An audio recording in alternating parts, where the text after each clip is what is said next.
ഇന്നലെ പാതിരാത്രിയിൽ അനീഷിനെ അറ്റാക്ക് ചെയ്യാൻ വേണ്ടി പ്ലാൻ ചെയ്യുകയാണ് ആദിലയും അനുമോളും നൂറയും. ഇന്ന് വീക്കിലി നോമിനേഷൻസ് നടക്കുന്ന സമയത്തിൽ അനീഷിനെ ആദ്യം ഒരു കാരണവശാലും ആദ്യം നോമിനേറ്റ് ചെയ്യാൻ അനുവദിക്കരുത്. ഞാനും സാബുമോനും ഓൾറെഡി അത് പ്ലാൻ ചെയ്ത് വെച്ചിരിക്കുകയാണ് എന്ന് ആദിൽ പറയുകയാണ്.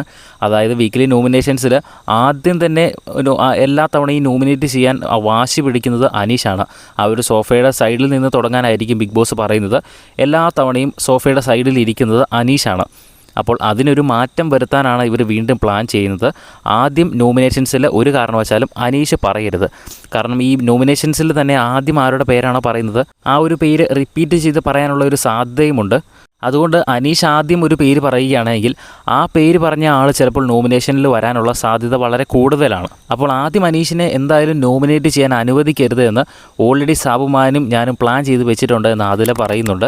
അപ്പോൾ അനുമോൾ പറയുന്നു ചിലപ്പോൾ സാബുമാൻ അതിന് സമ്മതിക്കാൻ സാധ്യതയില്ല. കാരണം ഇന്ന് ക്യാപ്റ്റൻസി ടാസ്ക് നടക്കാൻ പോവുകയാണല്ലോ. അപ്പോൾ അവനെങ്ങാനും ക്യാപ്റ്റൻ ആയിക്കഴിഞ്ഞാൽ അവൻ ചിലപ്പോൾ അതിൽ നിന്നൊന്ന് വിട്ടു നിന്നേക്കുമെന്ന് അനുമോൾ പറയുന്നു. അതുപോലെ തന്നെ ഇവർ തമ്മിൽ പറയുകയാണ് നമ്മൾ ഗ്രൂപ്പാണെന്നൊന്നും തോന്നരുത്. അതുകൊണ്ട് നാളെ നോമിനേഷൻസ് നടക്കുന്ന സമയത്ത് നമ്മൾ ഒരു കാരണവശാലും അടുത്തിരിക്കരുത്. ഞാൻ സാബുവിന് തൊട്ടടുത്തിരിക്കും 1-2 സാധനങ്ങളിൽ. അത് കഴിഞ്ഞ് നിങ്ങൾ അവിടെ ഇവിടെയുമൊക്കെ ആയിട്ട് ഇരുന്നോളാം എന്ന് പറയുന്നു. അപ്പോൾ നൂറ് പറയുന്നുണ്ട് ഞാൻ ആ സൈഡിൽ ഞാൻ ഏറ്റവും അവസാനമായിട്ടിരുന്നോളാം. ഞാൻ ഒരു കാരണവശാലും എൻ്റെ ജീവൻ പോയാലും ഞാൻ തൊട്ടടുത്തിരിക്കില്ല എന്ന് നൂറയും പറയുന്നുണ്ട്. എന്തായാലും അനീഷിനെ അറ്റാക്ക് ചെയ്യാനുള്ള പ്ലാനിങ്ങിലായിരുന്നു ഇന്നലെ പാതിരാത്രിയിൽ. ഇന്നതുപോലെ വല്ലതും നടക്കുമോ എന്ന് നമുക്ക് നോക്കാം. കൂടുതൽ അപ്ഡേറ്റ്സുമായിട്ട് വീണ്ടും വരാം.